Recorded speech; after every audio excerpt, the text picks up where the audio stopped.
हे guys, welcome back to Bhojpuri chillies. मैं हूं रुधिर। कैसे हैं आप लोग गाइस? आज हम लोग देखने वाले हैं बॉस म्यूजिक भोजपुरी चैनल से खेसारी लाल यादव का एक अनदर सॉन्ग दिल टूटल होई ऑफिशियल वीडियो फीचरिंग सपना चौहान। दिल टूटल होई भोजपुरी सॉन्ग। ओके, तो ये सैड सॉन्ग होने वाला है एक। ओके, सो इमोशनल सैड सॉन्ग। तो अपने अपने जो टिश्यूज़ हैं या रुमाल वगैरह अपने पास रख लो। ठीक, तो स्टार्ट करते हैं वीडियो। इसकी ओरिजिनल लिंक आपको डिस्क्रिप्शन में मिल जाएगी। Do check it out. Let's start the video.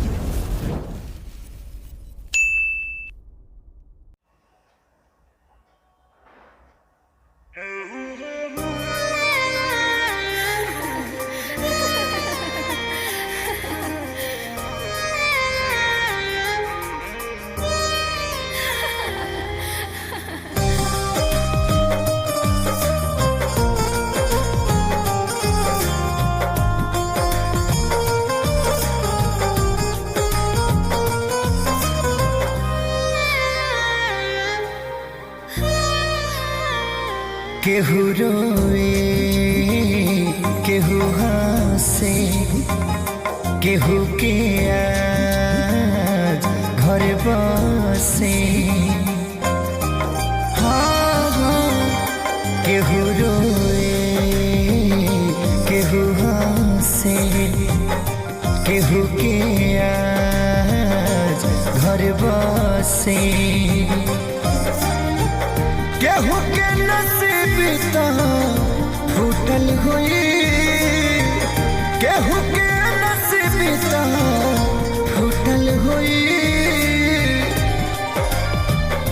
केहू के दिल टूटल हुई, तबे डोली उठल हुई। केहू के दिल टूटल हुई, तबे डोली उठल हुई। चलो भाई, पुजारी को हैंडसम हम्स बनाएंगे।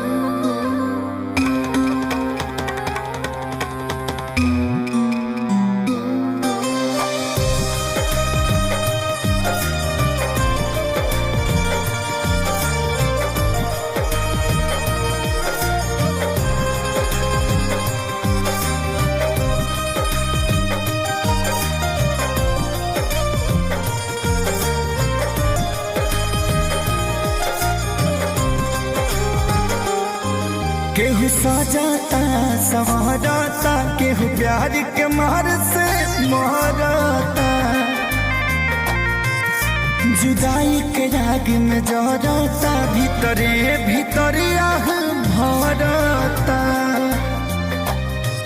केहू सजाता संवरता, केहू प्यार के मार से मरता, जुदाई के आग में जरता, भीतरे भीतरे आह भरता। दुनिया दीवाना के लूटल हुई, दुनिया दीवाना के लूटल हुई, केहू के दिल टूटल हुई, तबे डोली उठल हुई। केहू के दिल टूटल हुई, तबे डोली उठल हुई।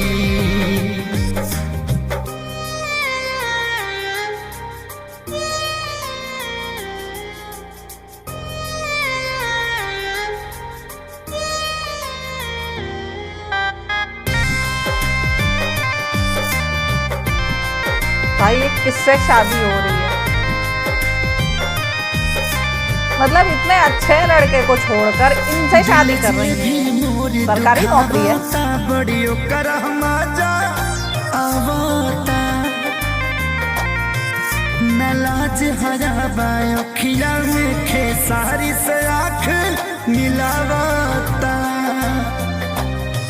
दिल जे भी मोरी दुखावता, बड़ियों करहमा जा आवता, न लाज हराबा अखिया में खेसारी से आँख मिलावता। अरे मोर बिनिसा जुटल होई, अरे मोर बिनिसा जुटल होई। केहू के दिल टूटल होई, तबे डोली उठल होई। केहू के दिल टूटल होई, तबे डोली उठल होई। केहू के दिल टूटल होई, तबे डोली अच्छा, अब क्या फायदा? उठल होई।